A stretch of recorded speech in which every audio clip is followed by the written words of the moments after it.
All right, the meeting will come to order.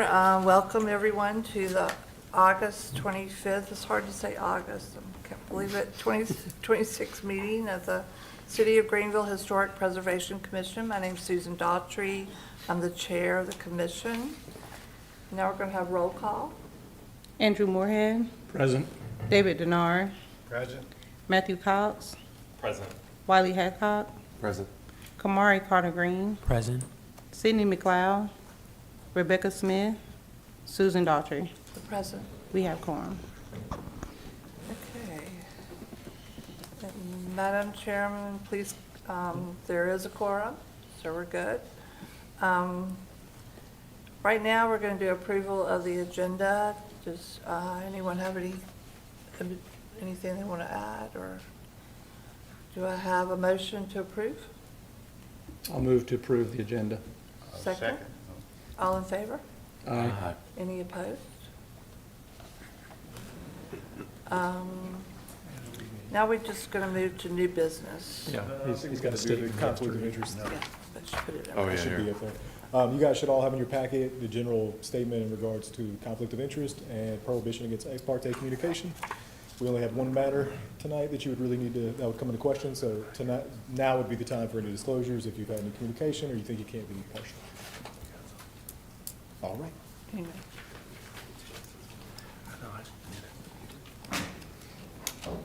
So now we're going to move on to new business. If we're going to approve the minutes first. Okay. Yeah. For the minutes. What am I approving? The Or minutes. minutes. Okay. Has everybody read the minutes? Any additions, changes? Do you have a motion to approve? approval. Second? Second. Any, All in favor? all in favor? Aye. Anyone opposed? Okay. Public comment. Excuse me? Public comment. Okay, is there any public, the public has any comments?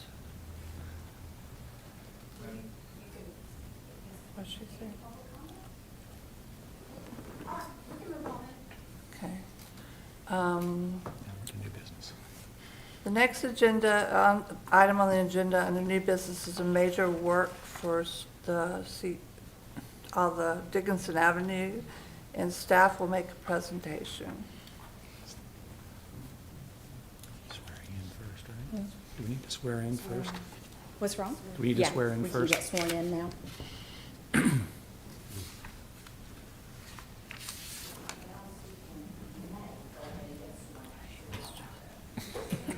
Sorry. I know. You can't just not show up and make me do it. Says very immediate conflict of interest. We shook Matt's hand. I can swear I didn't get a picture. Let's see.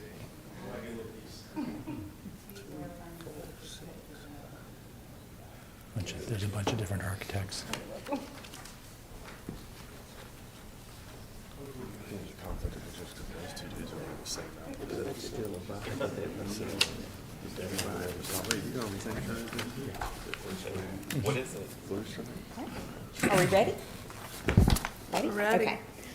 So this is a request for a certificate of appropriateness for the Jacob W. and Sadie D. Higgs house. So we have the wife's name added in there now. This COA basically has 5 separate parts.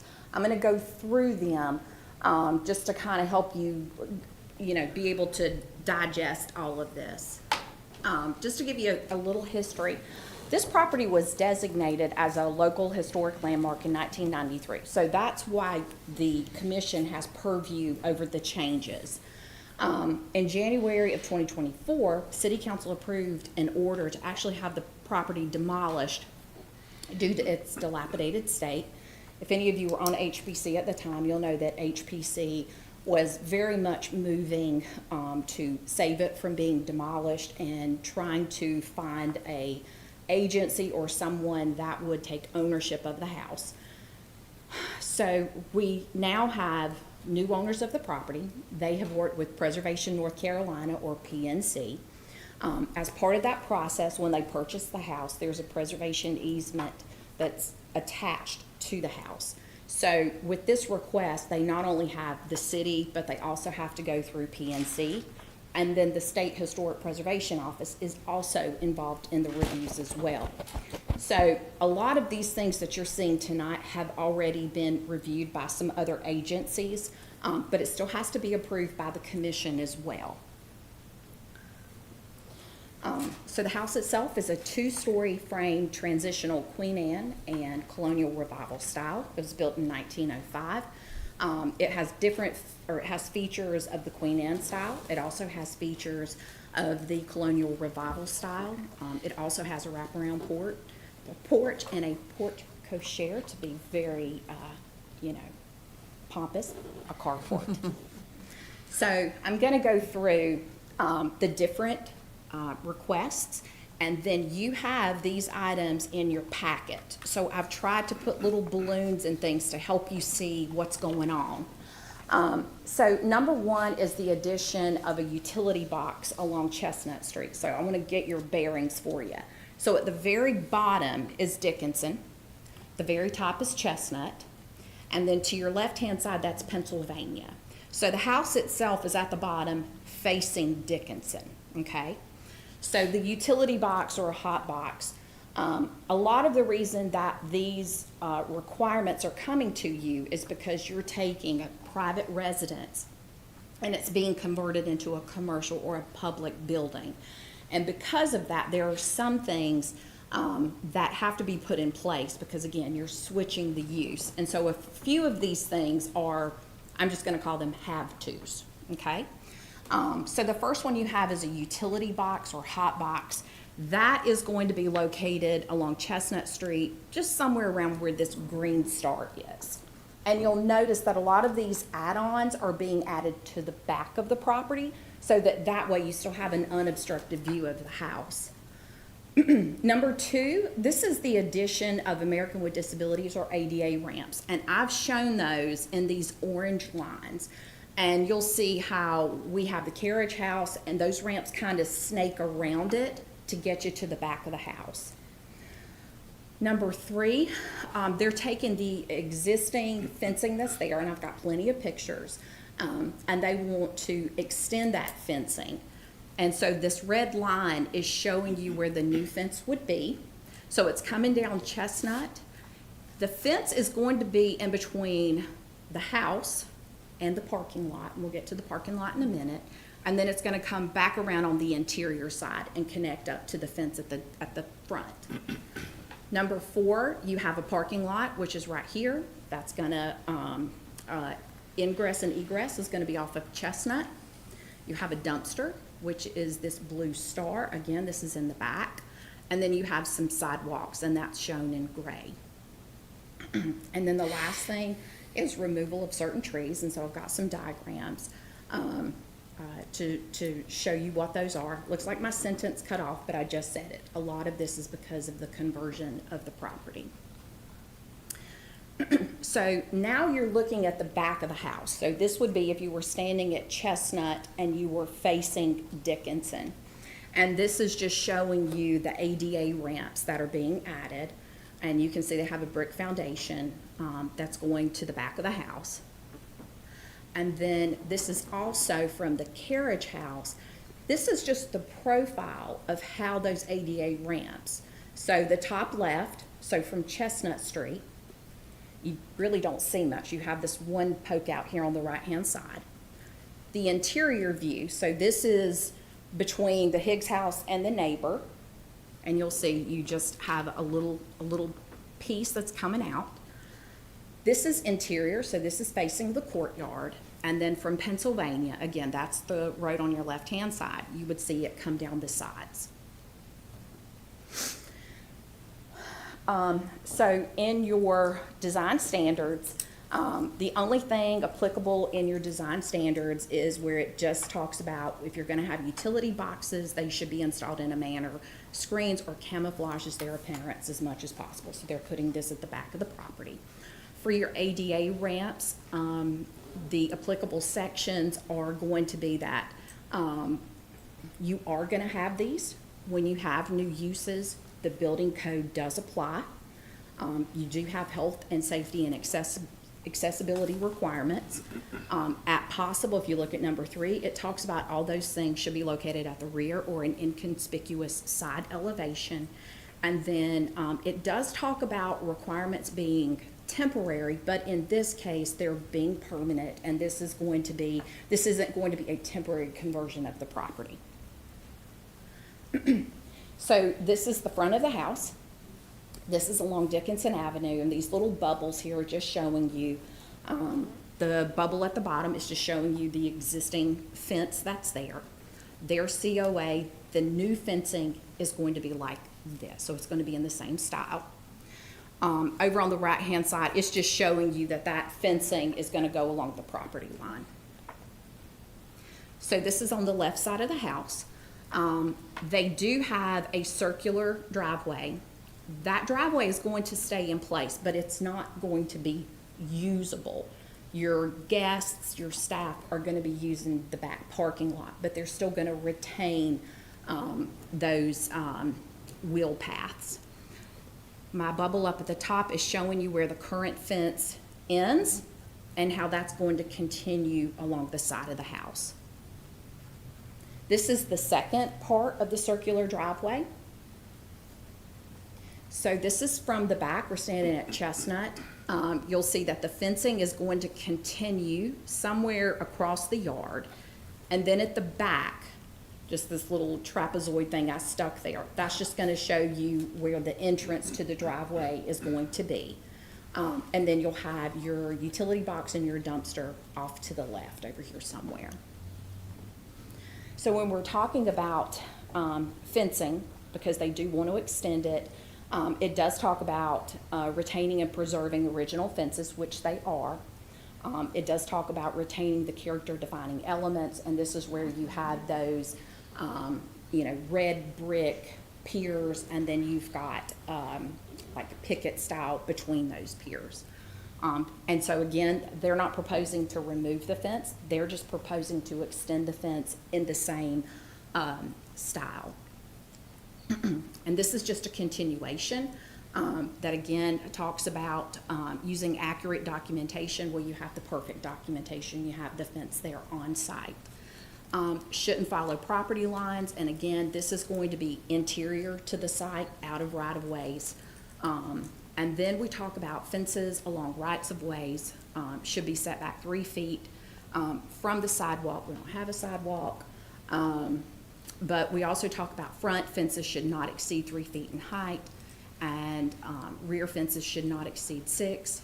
And this sort of is a rolling fence that you notice there's some high points and some low points to it. Number 4, parking lot, dumpster, and sidewalk. Again, the historic configuration of the driveways are going to be left in place. New driveways should conform with spacing configuration of existing driveways. This is going to be at the back.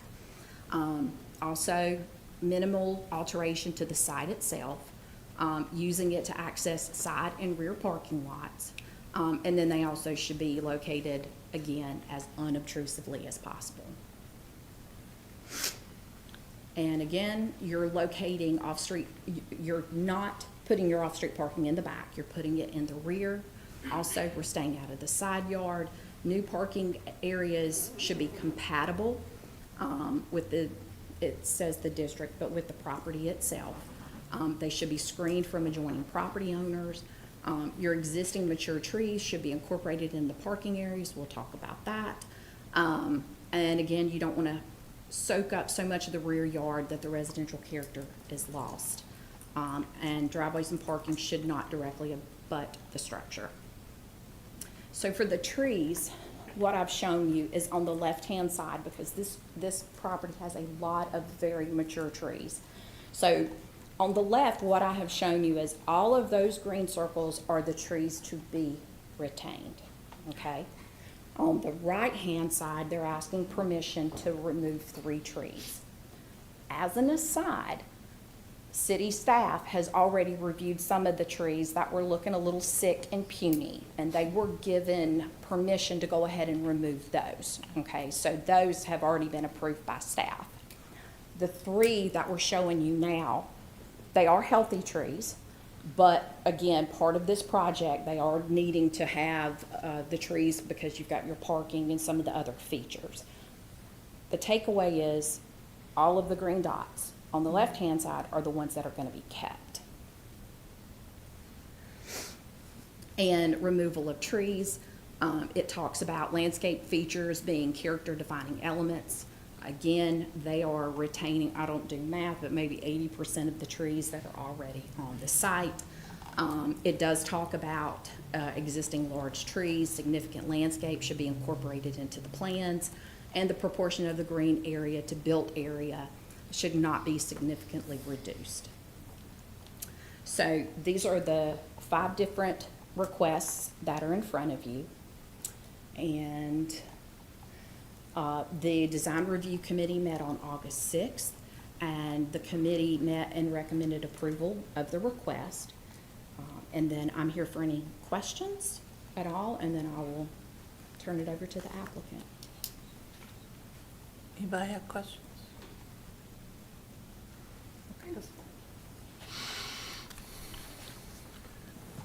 Can you tell us, part of the, what we're supposed to be doing? It says that we should be using some sort of historic material for the parking lot. Do we know what that's gonna be? I will let them Okay. speak to that as Sure. part of, there should be a note on the site plan, but I will let them speak to that. Sure. Anything else? Anybody else?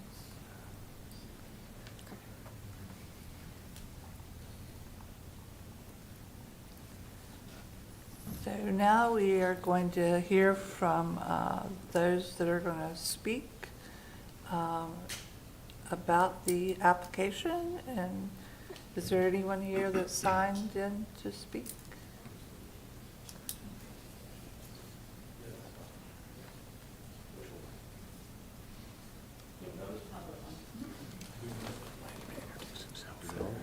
Yes. My name is Matt Porter. I'm the general contractor for the project.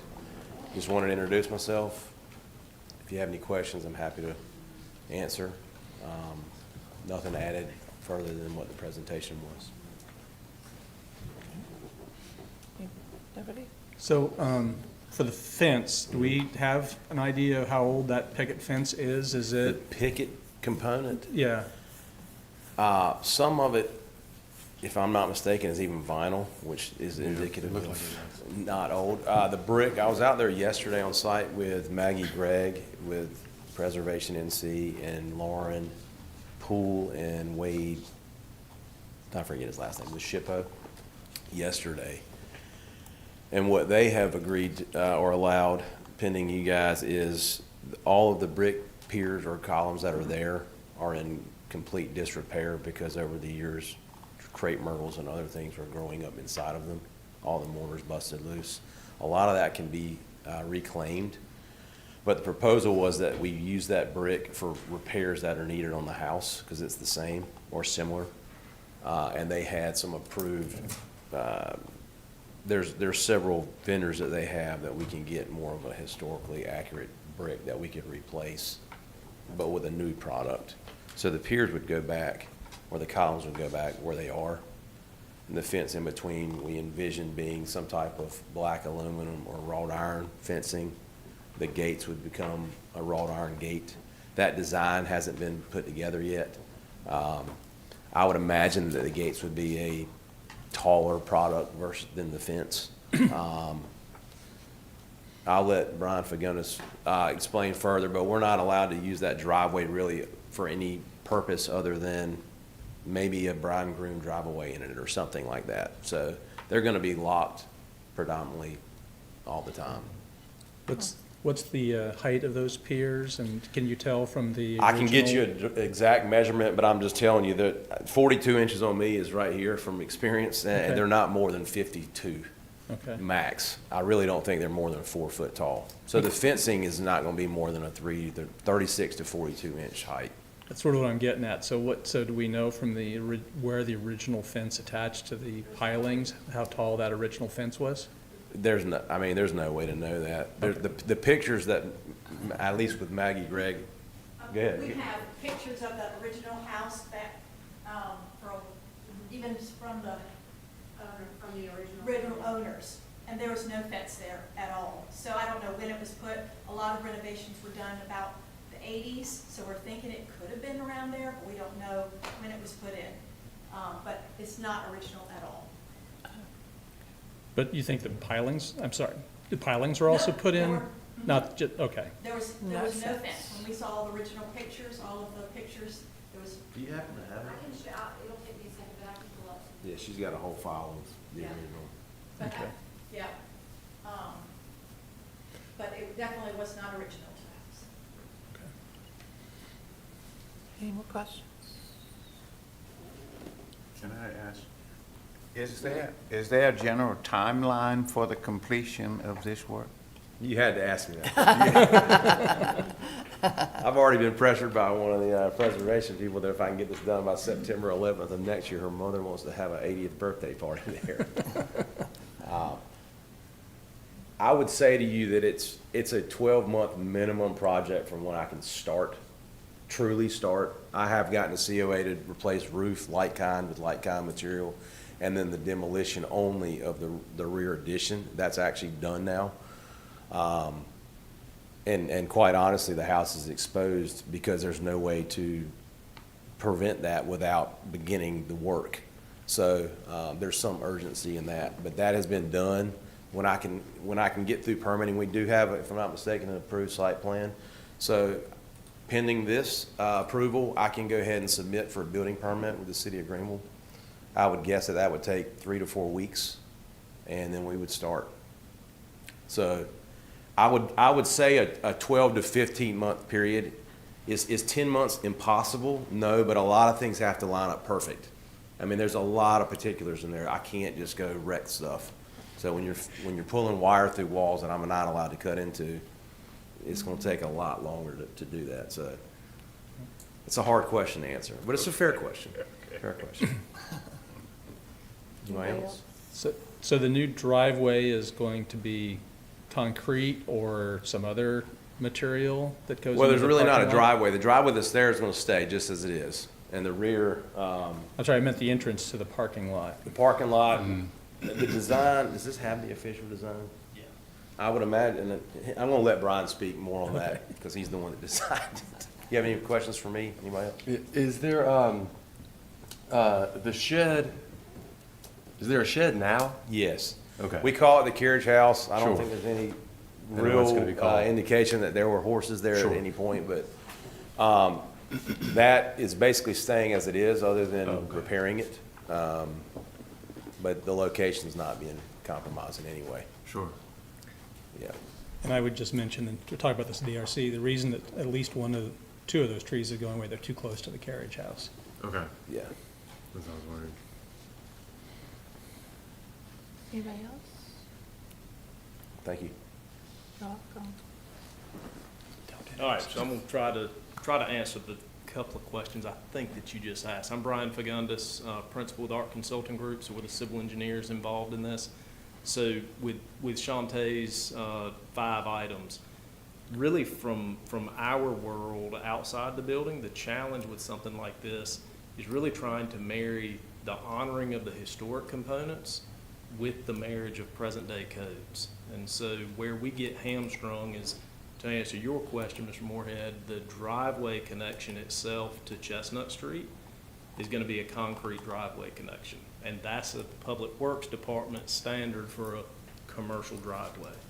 Once you get past that driveway apron and you're on private property and you're outside of that public street right-of-way, then we transition to a paver system that's a permeable paver, because we've also got to balance the stormwater management component that is the TARPAM rules that the city of Greenville regulates locally. Then you get into some of the occupancy requirements that start to dictate fire sprinkler protection. That's the reason for the hot box, which is the heated enclosure.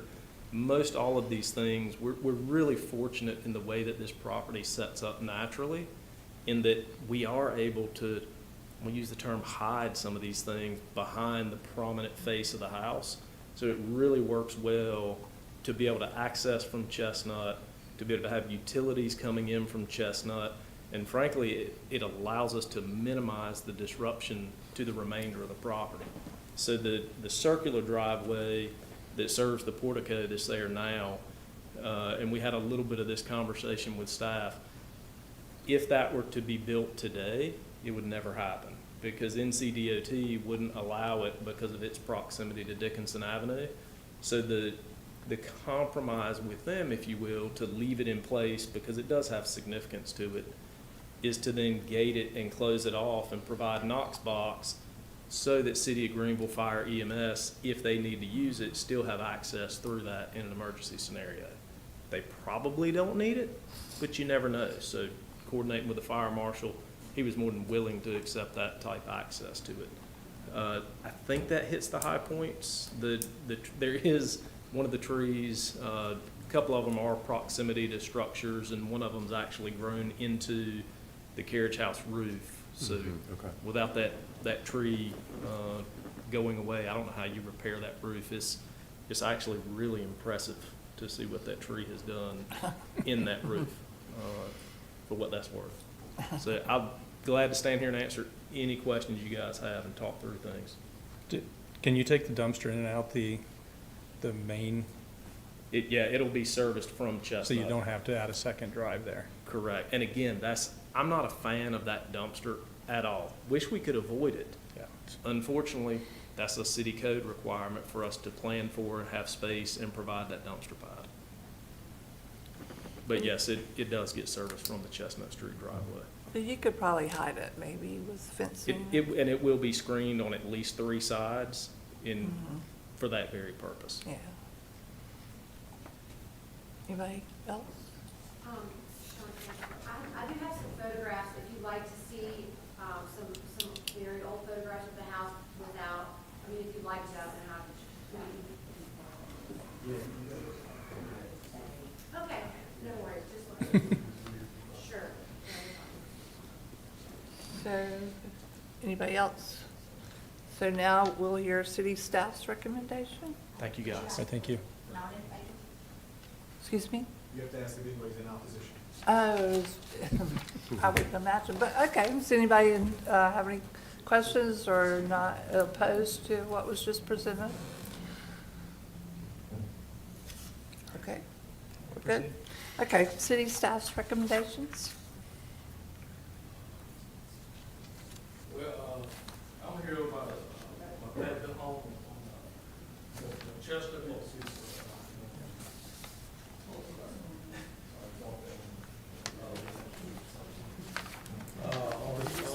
On here on behalf of the Ward family. Sir, you have to be sworn in. Oh, I'm sorry. This is my first meeting.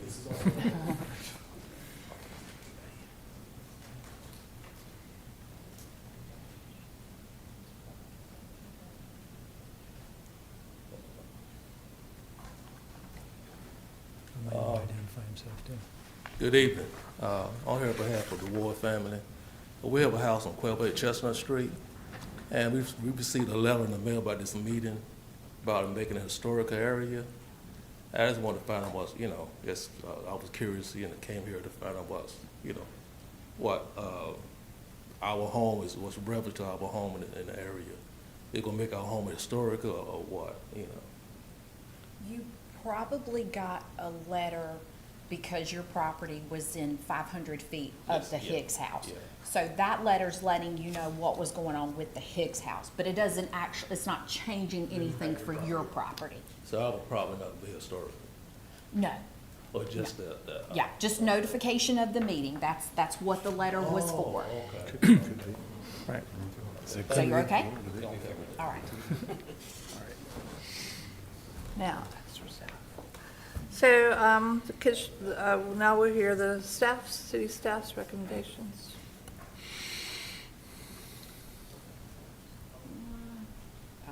Sorry, I skipped ahead. I shouldn't have done that.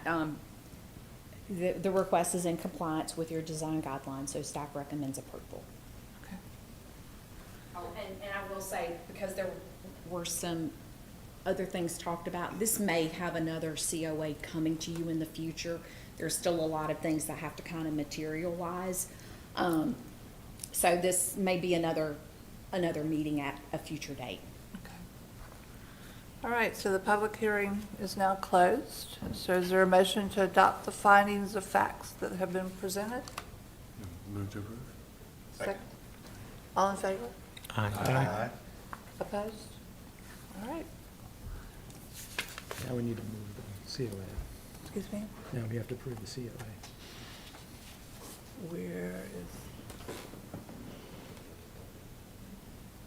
Show me where we are. Just That's a right motion here. to Is there a approve the request motion? in COA.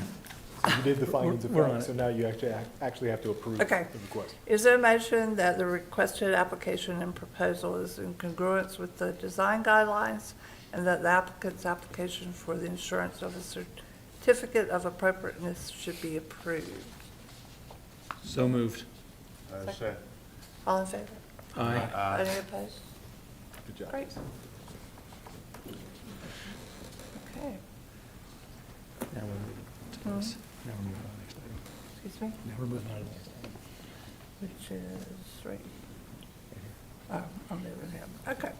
The next item on the agenda is the nomination of the Jacob W. and Sadie D. Higgs house located at 11112 Dickinson Avenue to the National Register of Historic Places.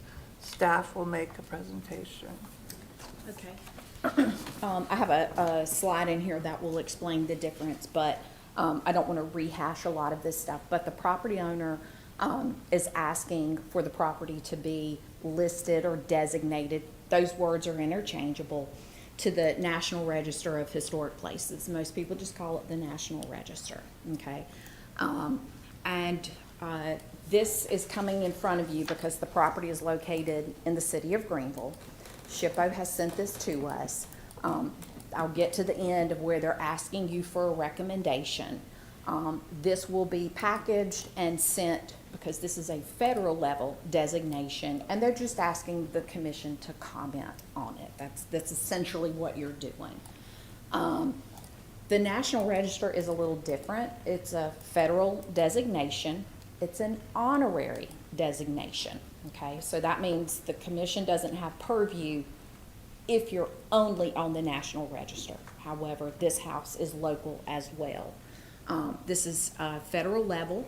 The one thing it does do with National Register is there are tax credits that can come from listing it with the property, and specifically when the work is in compliance with or in conformance with your design guidelines and the Secretary of the Interior. So you only get a tax credit for what I would call appropriate work.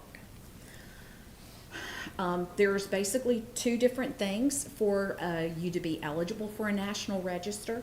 One has special historical, prehistorical, architectural, or cultural significance, and it has integrity of design, setting, workmanship, materials, feelings, or association. So the next slides, which you've got in your packet, essentially highlight those two different prongs. So they've made it very easy for you, for the architectural historian, to show how it meets the significance. Okay, so for significance, it's number 3. Has a distinctive characteristic of a type, period, method of construction, or it represents the work of a master or possesses high artistic value. And then for the second prong, integrity, it actually is for all 7 of those, and you'll see where they describe it, but they're pretty much self-explanatory. So you have location, still in its original location, the design, the setting, the workmanship, the materials, the feeling, right? When you step on that property, you don't really feel like you're in 2026. And then association with an event or a person. The house is the Jacob Higgs house because this is where Higgs neighborhood gets its name from. So in staff's opinion, the registration form, which you have in front of you, provides the justification that the property has the requisite special significance and integrity to be listed on the National Register. So staff recommends the commission give a favorable recommendation to the listing. And then you do have to hold a public hearing, so you'll ask for in favor and those opposed. And then I have put your motion language in front of you, where it either meets or it does not meet the criteria. But your next step is to hold the public hearing. Oh, and any questions? Yeah, any questions? And that public hearing must be as a subsequent meeting, I assume? No, it's already been advertised. It's now. You're Okay, so holding it's it now. Yeah. Okay. This is it. Weird. Okay, so now we'll hear from people that want to speak in favor of the application. Anyone? To speak in favor of this? Yes.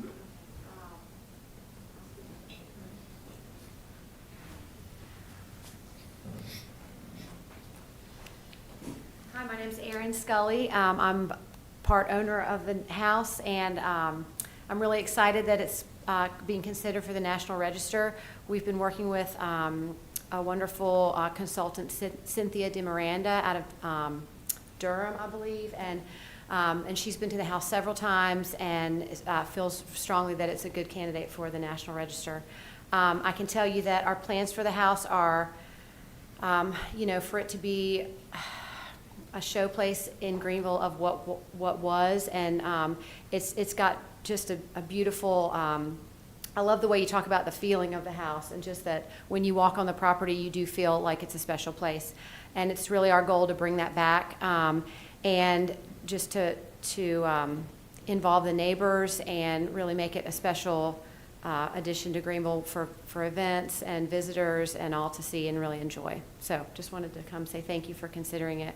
And I think it is a strong candidate for the National Register. Anyone else? Anyone in opposition want to speak? Good. Okay, is there a motion to recommend the property be submitted for listing on the National Register? Sure. I'll make a motion the property meets the criteria for listing on the National Register of Historic Places. Therefore, the commission recommends the property to be submitted for listing on the National Register. Is there a second? Second. All in favor? Aye. Any opposed? Okay, great. Now is the time for public comment. We don't have, Nope. okay. Committee reports. Okay. Are there, go ahead. Yeah, sorry. I'll just announce them. So you had your DRC meeting already. The selection committee, I know we have a list of those. I work on setting up, one meeting is typically the selection committee. I have a list of properties that may be eligible for being a local landmark. So we use the selection committee as a way of what would be priority. Who would you like to ask first? And of course, publicity committee, we've taken that off. So these are your only two committees. Okay. Any announcements? I'm getting there. Ready to go to announcements? Yeah. Oh, gotta do minor works works. updates first. All right. So these are the minor works that have been approved since your last meeting. I haven't been able to, most of these are kind of still in the process, so I don't have any that have been completed. But again, this is in your packet for you, and these are the ones that have been approved by staff. You do have the Higgs house. So this is showing you the new roof that they've put on it. I'm reusing the same pictures. And that is it. All right. We okay with announcements? Are we, Okay. everybody okay? So I just want to give you a quick update on the design standards update. So we have one last task force meeting on September 9th. That is going to be really, the last things are going to be the intro, the appendix, and any extra stuff we want to add. The task force has already looked at new construction, addition, site elements, so that we've reviewed that draft. After the September 9th meeting, it'll be sent for legal review to make sure everything we have is within keeping in state law.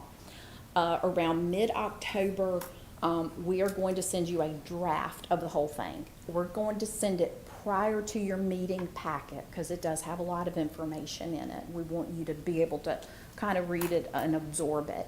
So around mid-October, we'll send you the draft. You can give us comments, you can give us reviews, and then what we'll do is we will, October 27th, we'll have a public hearing and adoption, okay?